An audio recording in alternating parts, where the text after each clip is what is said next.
welcome to the News at 5 on VOA News. I'm your host, Margaret. Today we'll be discussing a major discovery in science. A scientist who was born on July 25th, 1920 in Notting Hill, London, and knew what she wanted to do for the rest of her life at the age 15. The scientist was mistreated, manipulated, and people took credit for her work, but that didn't stop her. The scientist is Rosalind Franklin. Rosalind Franklin discovered the double helix structure of DNA, and is very important to today's society. People are taking more action today to tell people what Rosalind Franklin did. Deborah is going to give you an insight on the story. Take it away, Deborah.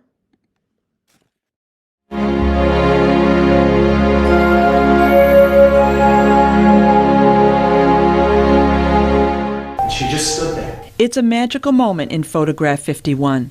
Scientist Rosalind Franklin sees the double helix of a DNA molecule. It's a perfect X. It's a helix. I know. Franklin was a chemist with a doctorate from Britain's Cambridge University. It was the early 1950s.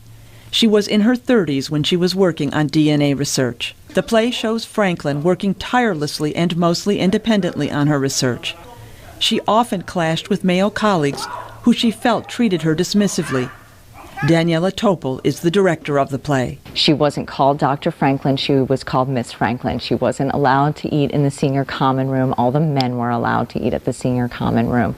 That absolutely crippled her and created an environment where then she didn't trust the people she was working with. Franklin tried to figure out how the double helix worked, but wasn't able to. Without her permission, Franklin's co-worker Maurice Wilkins secretly showed her photos to American scientist James Watson. He and Francis Crick, his British research partner, were trying to build the DNA model. When Watson saw the photographs, he realized that DNA is a double-stranded helix, and the two were able to complete the model. It works! I can't believe it. It's life unfolding right before us. Franklin learned about their breakthrough from her colleague Wilkins. Was the model, was that just beautiful? Yes. In 1962, Crick, Watson, and Wilkins received the Nobel Prize in Medicine. It was 4 years after Franklin had died from cancer at the age of 37. The award is given only to people who are alive. During the ceremony, no credit was given to Franklin, and Watson has largely dismissed her role. But Crick, who died in 2004, has said Franklin was only 2 steps away from solving the DNA puzzle. Topol hopes people who see the play will not only learn about Franklin, but will have a better understanding of her.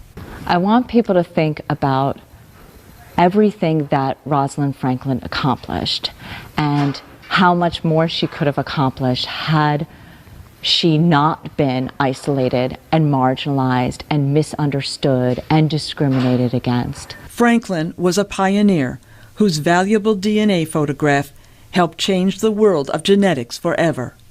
Deborah Block, VOA News. As you can see, more people are trying to inform more people about Rosalind Franklin's discovery. Her discovery was huge to science.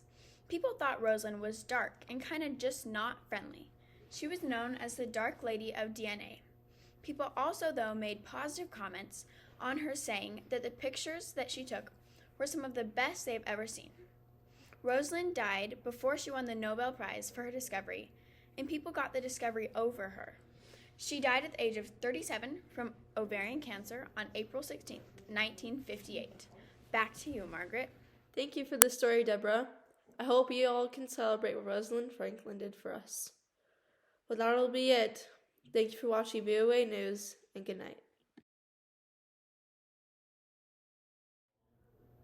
It's going.